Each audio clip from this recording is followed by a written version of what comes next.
جنگو سلااو لێبێ کاک جەنگۆ فێستیڤالەکە بە دیاریکراوی چەند ڕۆژە خانی هەڵبەت ئەمڕۆ دووەم ڕۆژە بله ئەم ڕۆژ دووەم ڕۆژە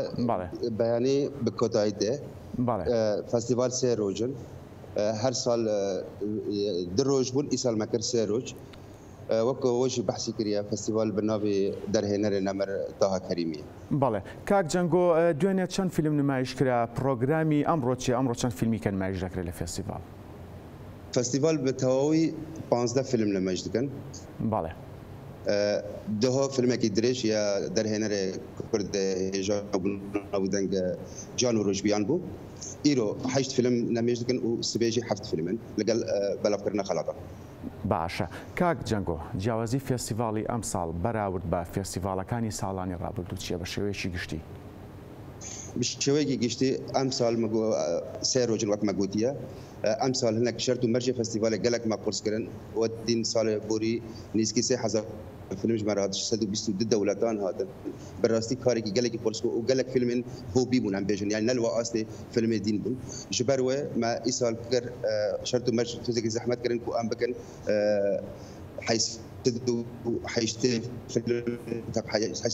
فيلم بو مهاتن ومروجك زياد كريا خلات إسال جوازن إسال ما بموسيقى ومستخير وعباس فستيفال فكر أوبينر ما بو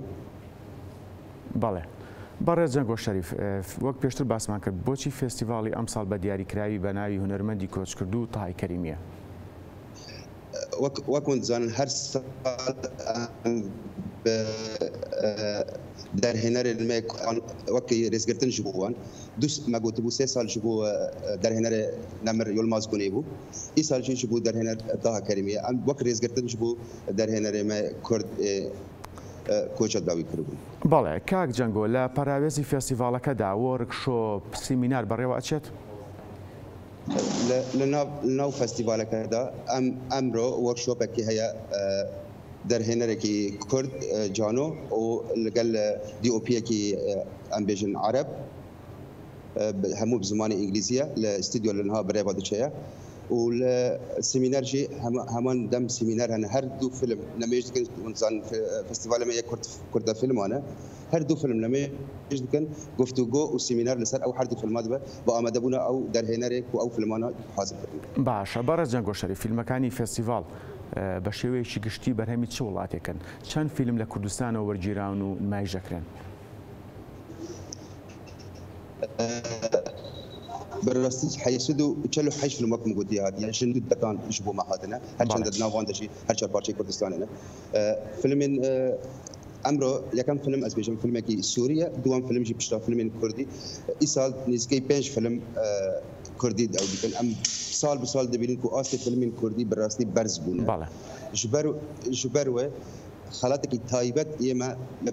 فیلمین کوردی هەیە ئەو ژی ئەم ناخەزنها بناو بکەن و سبێ دیار ببە. بەڵێ کاک جەنگۆ من دوا پرسیارەدا ڕاستاکەم ئەگە بە کورتی وەڵام بیتەوە بەڕێوەچوونی فێستیڤاڵ و دیداری هونەری لە ئەوروپا تا چەند گرنگە بۆ ناساندنی شوناس و کللتوری کوردی؟ زۆر سپاس بۆ ئەو پرسیارەتە بەڕاستی ئەس گەلێک جار دەبێژم یەکێک ji sedemên dûr nem bêjin sedemên sereke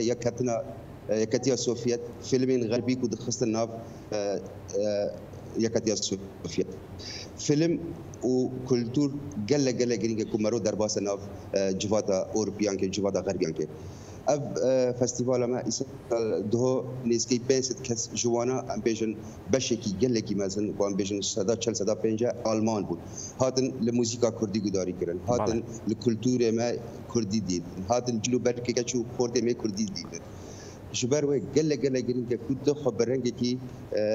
em bêjin ne amator bi rengekî pêşketî xwe diyarî ew miletekî ku dizanibin rast Kurd jî îro di nav asê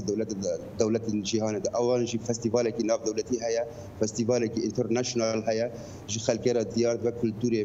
me bi filma yek momik di momik her çende navê wê jî gelekî ciwan e wek strana yek momik di momik filmekî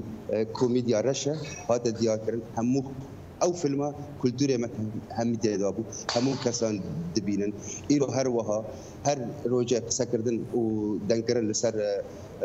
kulturê Kurdî heye ام دیار دکن حتی آستکی کو ام دکاربن لبادر امش خباته بکنش بو ملت میلور. بله. برای جنگو شریف برابری پنجمین خلی فستیوالی سینمای کوبانی نێودەوڵەتی سپاس ڕاستەخۆ لە ئەڵمانیا و لەگەڵمان بوون.